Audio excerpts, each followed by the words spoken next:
E-sigaret atau electric cigarette atau vape semakin populer, terutama di kalangan anak muda, bukan hanya di Indonesia tapi juga di seluruh dunia. Sebetulnya ada bahaya pengintai penggunaan vape ini. Di sini saya akan membahas mengenai bahaya vape dan kenapa kamu harus menghindarinya. Saya ambil informasi ini dari situs WHO, World Health Organization. Jadi pertama, vape juga berbahaya bagi kesehatan. E-sigaret atau electric cigarette atau vape memang tidak mengandung tembakau, tapi tetap mengandung nikotin dan berbagai bahan kimia berbahaya. Kita tahu bahwa nikotin itu sendiri bersifat adiktif dan bisa menghambat perkembangan otak pada anak dan remaja. Dan tentunya e-sigaret atau vape ini juga mengandung berbagai bahan kimia lain yang berbahaya, yang insya Allah akan saya sampaikan di video lain.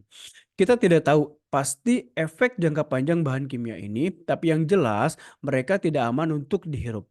Vape mengandung partikel dan zat kimia yang bisa masuk ke saluran nafas terkecil dan diserap oleh tubuh yang tentunya bisa juga merusak paru-paru. Bahaya vape ini tidak hanya untuk pengguna, tapi juga orang sekitar yang biasa kita sebut dengan perokok pasif.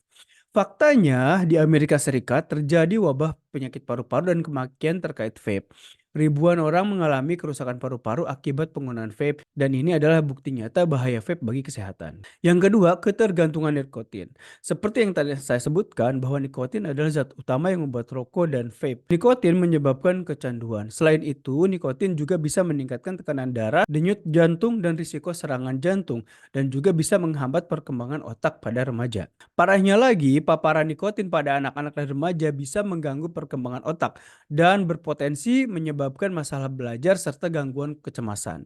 Bahaya ini juga mengancam janin ibu hamil yang terpapar nikotin. Jadi, nikotin tidak hanya bikin ketagihan tapi juga membahayakan kesehatan. Dan zat inilah yang terkandung di dalam vape.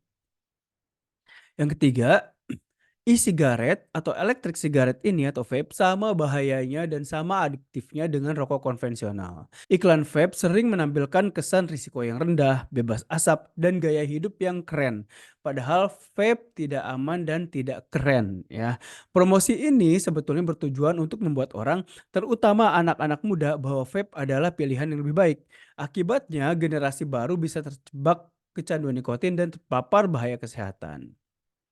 Selanjutnya, industri vape gencar memasarkan produknya melalui media sosial, konser, dan acara olahraga.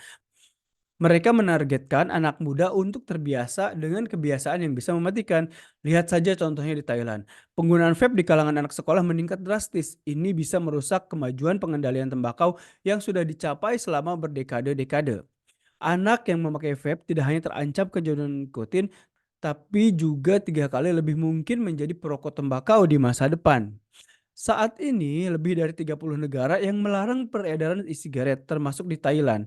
Negara lain mungkin mengatur vape sebagai produk konsumen, farmasi atau tembakau. Yang pasti regulasi yang ketat dan penegakan hukum yang kuat diperlukan untuk mencegah peredaran vape ini. WHO sendiri mendukung langkah Thailand dalam melarang vape dan ini merupakan bentuk komitmen untuk melindungi masyarakat terutama generasi muda dari bahaya penggunaan tembakau dan penyakit tidak menular lainnya. Ingat, vape tidak seaman yang diberitakan. Jadi tetap lindungi dirimu dan orang di sekitar terkait dengan bahaya vape. Mari sebarkan informasi ini dan katakan tidak pada vape. Silahkan like dan subscribe. Terima kasih.